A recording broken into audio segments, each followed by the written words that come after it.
საქართველოს ეროვნული ნაკრები თურქეთის ეროვნულ გუნდს კოჯაელში დაუპირისპირდება. შეხვედრა პრინციპულია, რადგან დღეს გამარჯვების შემთხვევაში ვილის ანიოლის გაწვრთნილი ნაკრები მსოფლიოს ჩემპიონატზე გასვლის შანსს შეინარჩუნებს. ჩვენს გუნდს ჯგუფში 3 ქულა აქვს და მეორე ადგილოსან თურქეთს 3 ქულით ჩამორჩება. მატჩი ჩვენი დროით 22 საათსა და 45 წუთზე დაიწყება. ტრადიციულად პირდაპირ ტელერეპორტაჟს საქართველოს პირველი არხი შემოგთავაზებთ. უნდა ვიყოთ აგრესიულები. უნდა ვითამაშოთ ჩვენი ფეხბურთი და ვფიქრობ, რომ სასურველი შედეგის დაფიქსირება შეგვიძლია.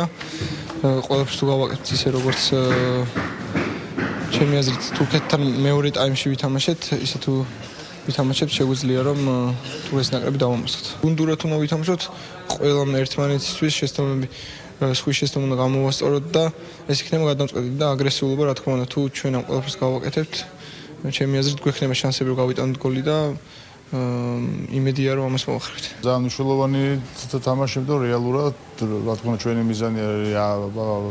მიზანია ვიბრძოლოთ სოფლიო ჩემპიონატის აღზრდისთვის. თამაშს ძალიან სწორად აღნიშნა რომ რა თქმა უნდა ბევრად უკეთესი თამაში არის საჭირო აქ წარმატების მისაღწევად.